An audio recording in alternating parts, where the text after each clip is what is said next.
Pada saat itu semua orang mau memasak, mau apa, mau pakai apa khususnya kenapa? Ada terjadi musyawarah mufakat antara tua-tua adat pada saat itu.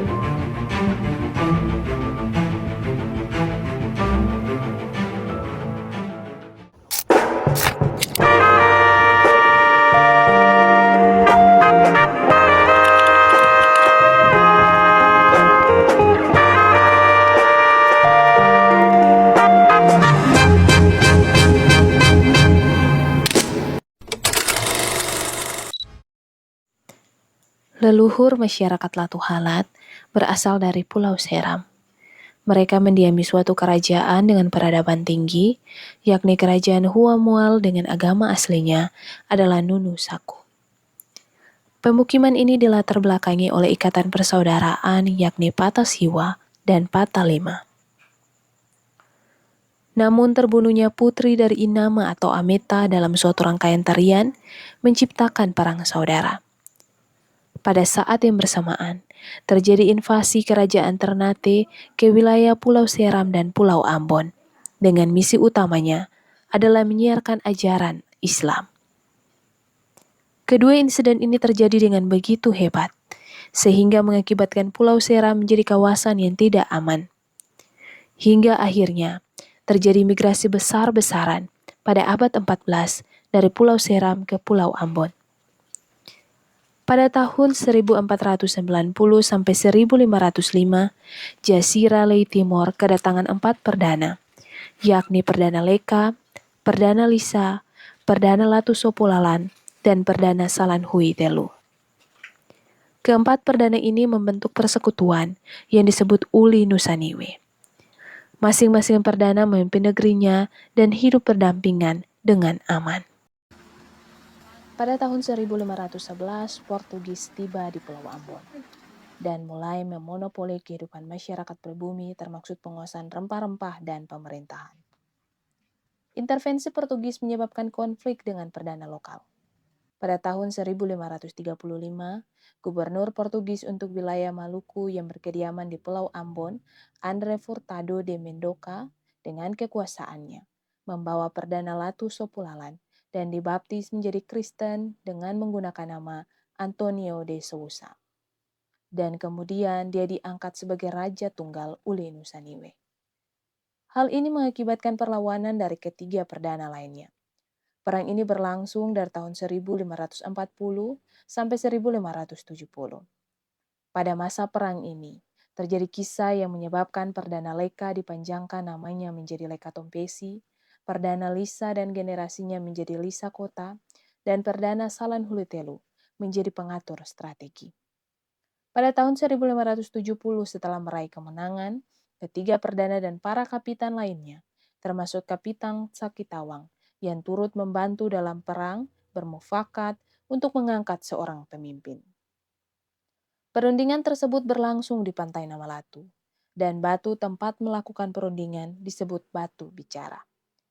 Keputusan yang ditetapkan mengangkat Pautu Selang, anak dari Perdana Salan Hulutelu, sebagai pemimpin dan menetapkan mata rumahnya sebagai mata rumah parenta, dan menyatukan dua negeri, yaitu Ukuhuri dan Papala.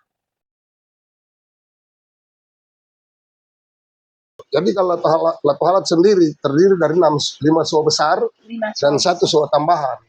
Jadi yang tadi Bapak Raja sebut tuh Antolatu, Tomuhua, Tehuanehua, kemudian Tutuarong, Papala, Pari.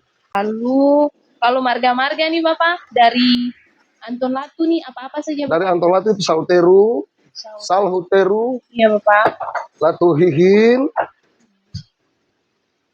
Singkeri, Latu Putih, Latu Rua, Angkota, Opir.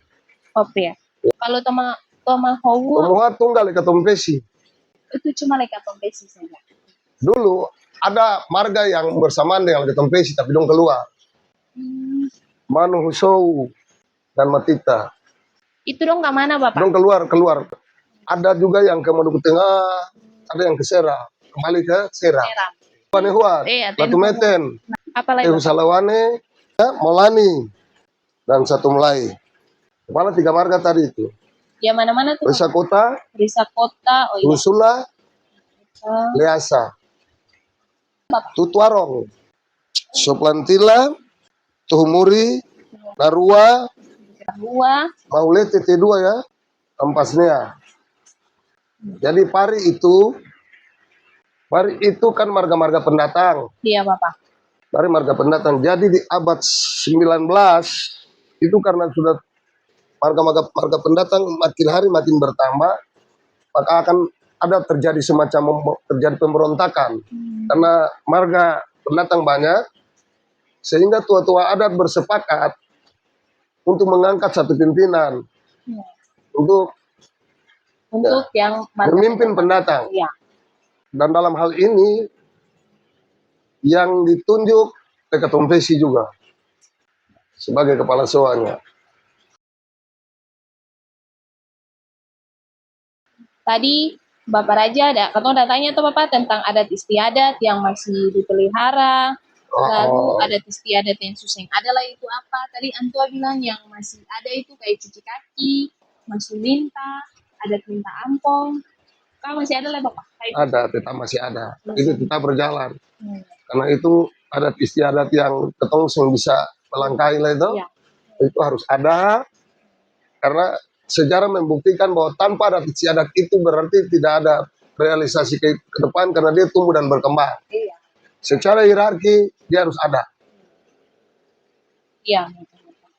Lalu ada sih Bapak kalau adat istiadat yang karena dunia semakin modern nih, ya sampai begini ada masyarakat yang lupa dengan adat istiadat. Jadi begini, mungkin di kalau bicara zaman modern ada perampingan. Iya. Tapi ketong kan saya lupa itu. Dia berjalan tetap sesuai dengan aturan.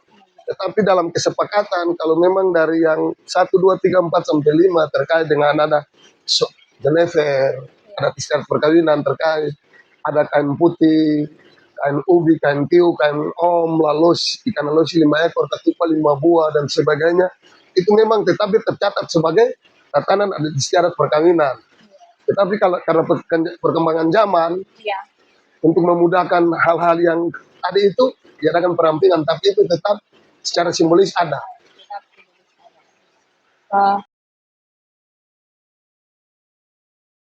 Aku masih mau tahu nih Bapak, peninggalan sejarah yang berbentuk fisik kayak tadi Katong ada Melatu, foto Batu Carita. Batu Bicara. Batu Bicara. Karena tadi Bapak Raja ada bilang kalau di situ tempat kapitan-kapitan datang ya. Dulu itu kan masih alami. Jadi tempat pertemuan itu di atas batu itu.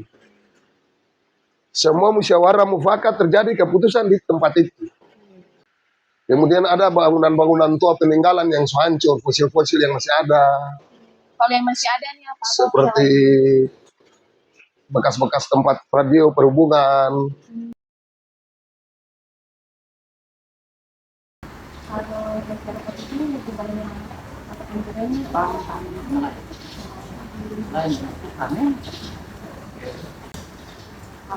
anak-anak sekolah di sini bagaimana? Anak sekolah di sini sama dengan bilang ya. Kalau bilang yang khusus sekolah juga ada tapi perlukan karena dia ini sering kalau teman-teman dia orang itu orang contoh ada nelayan nelayan selama di bawah nelayan jadi buat anak ini bangun satu juta lalu punya ada seterusnya itu nelayan karena bapak itu